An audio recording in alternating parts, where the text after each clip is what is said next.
Hi there, I'm Jeff Reeves, the editor of InvestorPlace.com. I am talking with Dan Wiener, the editor of the Independent Advisor for Vanguard Investors, and I'm talking with Jim Lowell, the editor of Fidelity Investor newsletter. Thanks, guys. I figure we'll start off by talking about active versus passive management. That's what everybody talks about these days, kind of synonymous with Vanguard and Fidelity to many people. Let's talk big picture first. Dan, do you think that the outperformance we've seen for a lot of these passive funds, is that something that's just kind of a function of the bull market being where stocks have gone up generally, or is it truly like something systemic where low-cost funds, passive funds will always beat active management every time? Well, I mean, I don't think passive funds outperform. They just perform. They track whatever index they're supposed to be tracking. If you're talking about outperformance relative to active managers, the bulk of active managers are beset by very high operating expenses. But that doesn't mean that active management doesn't work. It just means that as an investor, you have to look a little harder to find an active manager that isn't facing a 100 basis point or 150 basis point headwind. Yeah, I would completely agree. I mean, Dan also knows that in a world where statistically half of us have to be below average anyway, it's awfully easy to compare large subsets of the average active manager versus a passive index, but that's not our business. Our business is finding the best managers whose individual track records speak well of them being able to best the benchmarks and those passive products over their career in bull and bear markets. I think it's remarkable that you can go to a place like Vanguard, whose entire reputation is built on indexing and ETFs and passive product, and yet you can find active managers that completely outperform the indexes. I mean, you just have to pay for the right manager is what you're saying. It's not just throw money at active management because the costs sometimes aren't going to be worth it, but for the right manager they are. Right, Absolutely. We trademarked the expression "by the manager, not the fund" for a reason. We don't follow fund performance history, we follow individual manager track records. We're betting on the jockey, not the horse. So Jim, then let's talk a little bit about that, about the jockeys. What makes you identify a manager and say, hey, he knows what he's doing, this is the kind of fund I want to be in? Well, Fidelity has a preponderance of managers who actually do outperform their benchmarks, both in their diversified fund group, in their select fund camp, their sector funds, and also in their income side, which nobody ever thinks of going to Fidelity for a bond fund. So we look at the benchmark against which the manager's performance ought to be best measured, and we look at their track record of being able to beat that manager, and we look at whether or not they do so with a lot more risk than the benchmark, with less risk. We also look at their peer group. Are they taking more risky bets to outperform peer group and benchmark, or are they taking lower risk paths to deliver reasonably good long-term returns that best both of those groups? The ideal manager clearly is somebody who can take a lower risk approach and deliver above benchmark returns. And Fidelity, again, has many of them that we like. And one of the things you don't want to do is follow the stars.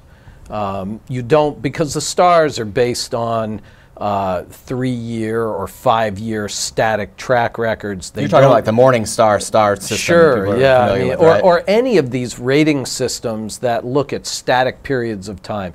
You have to identify not the fund, but the manager, right? We buy managers, not funds.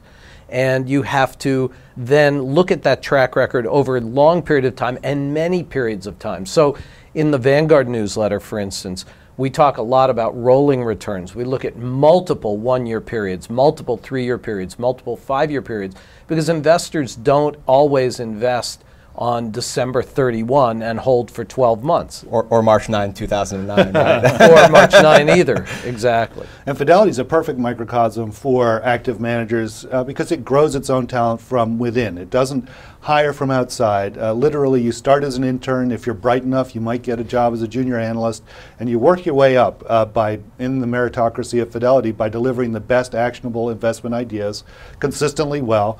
Then you get a shot at maybe running a sector fund or two. From there, if you're truly good, you get a shot at running a well-diversified fund. So we are able to track the individual manager from the day they start managing money across the spectrum of different funds, different objectives, different benchmarks that they have managed to. And that gives us a very good insight into how well they're going to do on a going-forward basis. This is a skill set, not guesswork. But if you're only following the Morningstar Fund Star system, that really is more guesswork than skill. And the other thing you want to look for, of course, is managers who, as we say, eat their own cooking, right? You want a manager who's got skin in the game, who's got money in the fund that they're running, and presumably they should have, I mean, we would like to see $1 million or more in the fund. That's the highest category to which they are held in terms of disclosure. And that's not a hard hurdle to get over for most of these managers who are running billion-dollar funds. And most of the managers we talk to, it's not just their money, it's not just their kids' college money,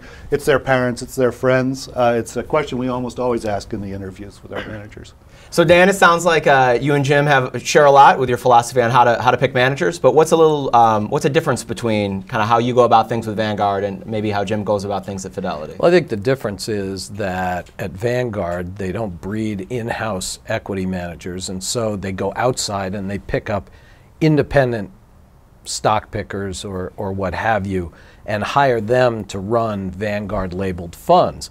One of the differences also is that Vanguard tends to lard up a lot of their funds with multiple managers. So you'll get the poster children for this are Explorer Fund and Morgan Growth. Explorer Fund has 8 different management groups running the portfolio of the fund. Each of those groups has 2 or 3 managers. So you're talking about anywhere from a dozen to 2 dozen individuals who are actually picking stocks for the portfolio. And Explorer's performance is a mess as a result. It's not something I would do. I don't believe they do that at Fidelity. They've started the team management approach, but like you, I'm very concerned about too many chefs in the kitchen spoiling the broth. And so when we talked a lot about what makes you like a fund, is that kind of one of the red flags to sell, is too many cooks in the kitchen or too many people who don't have a cohesive strategy? It certainly raises a flag, and then you want to unpack it. I mean, at the end of the day, if there are 100 managers at one fund and that fund is beating its benchmark and peer group, then so be it. But it does make it more difficult because you have to then combine not just ownership and leadership, but also management and managing the underlying investments. That gets tricky the more people you have in a room. It can get expensive too, right? With all the fees that you got to pay. So Dan, what's something that when you see it, perhaps in performance, you talked about the importance of not looking at kind of static time frames. What is your methodology to figure out if a fund is worth keeping for the long term or not? Well, all those exhortations that you not look at past performance are silly, because past performance gives you great knowledge about how managers actually run portfolios against whatever benchmark you want to compare them. We do a couple things. We look at rolling return analysis, so we're looking at, on a monthly basis, every 12-month period the manager has run a fund, or every 36-month period, 3-year period, what have you.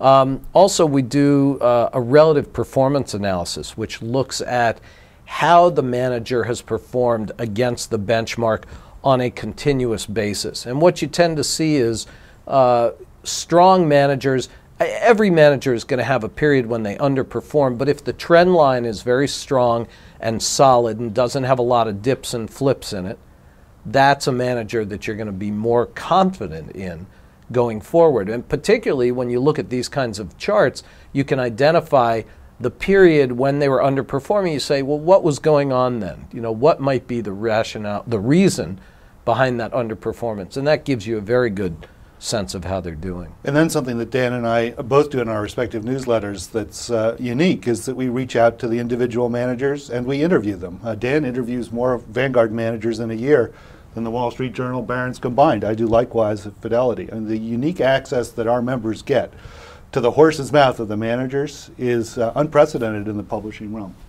Well, the other thing that you guys do, we've talked a lot about the importance of time frames. You're not the kind of churn and burn newsletters, right? You think about a portfolio consistently, you think about it for the long term. Dan, how long have you been doing this at Independent Investor for Vanguard? The newsletter is now in its 25th year, so a quarter century. My condolences. Yes, well, it sounds horrible. But, you know, turnover, as you said, is very low. I sit on my hands. If I find a good manager and can get it into the portfolio, we stick with it. I stick with it. And what I've learned by meeting a lot of my subscribers, a lot of the FFSA members, is that they appreciate this. They appreciate the long-term strategy of finding good managers, putting them in a diversified portfolio and holding on to them. And the performance shows. Same for you, right, Jim? Even though Fidelity kind of sometimes has a reputation for chasing growth, you're not taking on undue risk, you're not churning this portfolio. This is something for the long term, right? Yeah, and I'd say Fidelity really chases value, whether it's locked inside of a growth stock or a value stock. They're very global in nature, global in reach. Their analytical expertise is unrivaled in the fund realm. Buying and holding, Dan and I both absolutely believe in it once you find a good manager, unless there's reason to jettison them.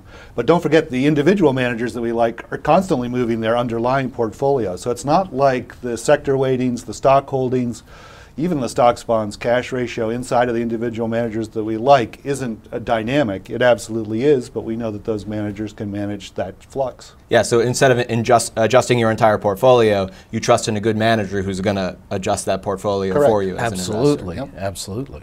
Well, we talked a lot about strategies. Thanks a lot, guys. We'll get to picks in a minute. Thanks a lot, and we'll talk more on InvestorPlace.com.